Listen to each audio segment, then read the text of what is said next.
अस्सलाम वालेकुम। वालेकुम सलाम, फरमाइए। जी, मैं मोहम्मद मोहम्मद अदीब मुनीरी बात कर रहा हूँ हिंदुस्तान से। जी जी। जी, खैरियत से हैं हजरत जी? अल्हम्दुलिल्लाह, माशाल्लाह। जी अल्हम्दुलिल्लाह हजरत जी, कॉल लग गई।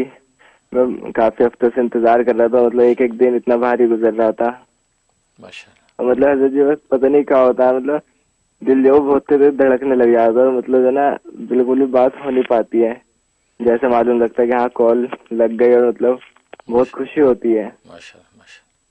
और हजरत जी मुझे मतलब एक खुशखबरी बतानी थी कि मतलब आप माशाल्लाह, आपसे मतलब मेरे साथ ये मामला है कि आप मतलब जो भी वज़ाइफ बताते हैं, तो उस वजह से ना मतलब आप जब भी आपसे दुआ के लिए कहा जाता है, और आप माशाल्लाह आपकी दुआ जो कबूल होती है। आपने उसके लिए बताया था काम के लिए, और माशाल्लाह मेरा काम भी लग गया, और जो है कर्जा वगैरह भी उतर गया है। माशाल्लाह। अल्हम्दुलिल्लाह। और हजरत जी मुझे जो है मतलब बस आपकी जितनी तारीफ करी जाए कम है। हजरत जी सवाल मुझे ये पूछना था कि जो आमिल जो होते हैं, तो ये इनका मतलब शरीयत के रूल से मतलब क्या इनकी हैसियत है? आमिल की या फिर जो अमलियात जो होती है, क्योंकि हजरत जी आज के टाइम पे जो है मतलब लोगों को बहुत गुमराह करते फिर रहे हैं सब लोग, कि मतलब नमाज से कुछ नहीं होता। ठीक, बहुत शुक्रिया आपकी कॉल का। जी। अच्छा, बकिया वीडियो देखने से पहले वीडियो को लाइक करें, राहम टीवी चैनल को सब्सक्राइब करें और बेल आइकन पर क्लिक करें। शुक्रिया।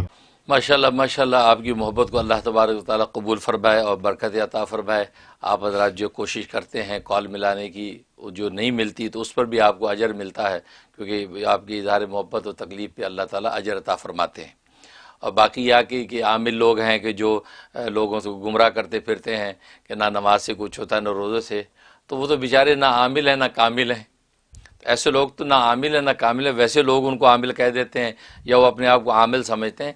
आमिल तो वैसे अमल करने वाला होता है, तो उसको शरीयत और तरीक़त पे अमल भी करे और वह अमलियात का भी माहिर हो, तो फिर वो उस तरीके से अल्लाह अल्लाह के रसूल के कलाम के जैसे लोगों का इलाज और ख़िदमत भी करे। तो वैसे जो इनका स्टेटस खादिम का होता है, जो आमिल होते हैं, जो दीनदार आमिल हैं, जो राय हक़ पे चल रहे हैं, तो वो खादिम खिदमत खलक कर रहे हैं, और ख़िदमत खलक का अल्लाह तबारक व तआला उनको अजर व सवाब अता फ़रमाते हैं। ये निस्बत ईसवी उनको मंसूब अता होती है। हज़रत ईसा अलैहिस्सलातु वस्सलाम की जो निस्बत है, निस्बत ईसवी, क्योंकि ईसा अलैहिस्सलातु वस्सलाम की बहुत सी ऐसी खिदमात जो हैं वो इस तरह की दुनियावी परेशानियों के हवाले से है। किसी जो है वो कोढ़ी को भला चंगा कर दिया, नाबीना को बीना कर दिया, और जब बीमार के लिए शिफा की दुआ करी शिफा हो गई, मुर्दे को ज़िंदा कर दिया। तो ये दुनियावी इंसान के जो मकासद हैं उसमें हज़रत ईसा अलैहिस्सलातु वस्सलाम ख़ास तौर पे यद तूला रखते हैं, उनको मोज़ाती अल्लाह ने शान अता की। तो जो सच्चे रास्ते पर शरीयत और तरीक़त के रास्ते को सामने रख के अमलियात करते हैं और अमल के रास्ते से लोगों की खिदमत करते हैं, तो उनको तो निस्बत ईसवी अल्लाह तबारक व तआला ने अता कर रखी है, और वो बहुत ऊंचा मकाम है और बहुत बड़ी अल्लाह के यहाँ उसकी बड़ी कीमत है।